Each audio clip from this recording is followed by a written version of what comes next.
Ես ամբողջությամբ միանում եմ պաշտպան Մեժլումյանի երկրացիաությունը և կարծում եմ, որ ինչպես նախորդ դատավարության ժամանակ սահմանադրական կարգի ապահովման հետ կապված ես որևէ առնչություն չունեմ և մանավանդ, որ հոդվածի հետ նկատի ունեմ, մանավանդ, որ սահմանադրական դատարանը ճանաչել է 78-79 հոդվածների համաձայն այն սահմանադրությանը հատասող և անբավեր։ Մի քանի հավելում ես կարող եմ ասել, որ նախ և առաջ նոր միջնորդության մեջ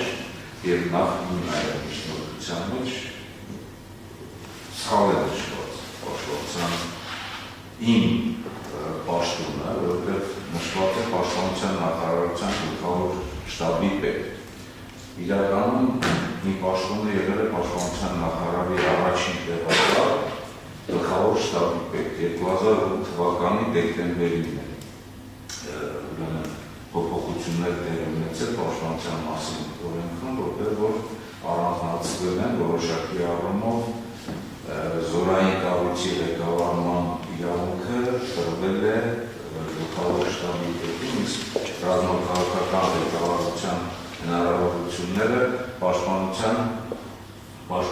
նախարարի։ Սա էական նշանակություն ունի, որովհետև նոր միջնորդության մեջ նշված չի հանրարման, իսկ բանը նշված չի եղել, որ ես հանդիսանում եմ ազգային ժողովի պատգամավոր։ Փաստորեն ստացվում է, որ մի գործով, որը որ հակասահմանադրական է, հակասող և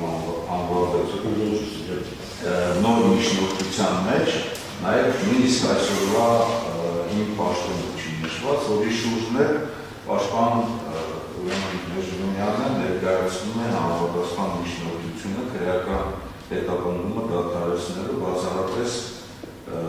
որպես ազգային ժողովի պատգամավոր հանդիսանալու հանգամանքով, այսինքն անձեռնքելիության հարցը ըստ ընթացակարգերի լուծելու հետ կապված։ Դրա համար որպեսզի չերկարացնեմ, ես գտնում եմ, որ այսօր նորից եմ ասում, որ ես նեղատեղել չեմ, ես չեմ գտնում, առավել ևս, որ իհարկե առաջ անցնելով ասեմ, հաջորդ հարցերի մեջ է դա դեպված լինելու և այնտեղ պարտավորություններ կտանք, եթե այս դատավարությունը շարունակվի, որ Հայաստանի Հանրապետության զինված ուժերը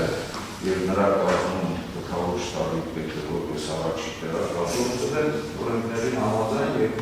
գործել են բացառապես այն նպատակով, որպեսզի կարողանան Հանրապետության մայրաքաղաքում պաշտպանել այս կարևոր օբյեկտները, որոնք որ ազդեցության թակին գտնվում ոչ խաղաղ ցուցարարների կողմից։ Դրա համար ես միանում եմ և գտնում եմ, որ քրեական հետապնդումը պետք է դադարեցվի և միայն եթե ընթացակարգերով պետք է առաջ շարժվեն անձնախելության հարց լուծելուց։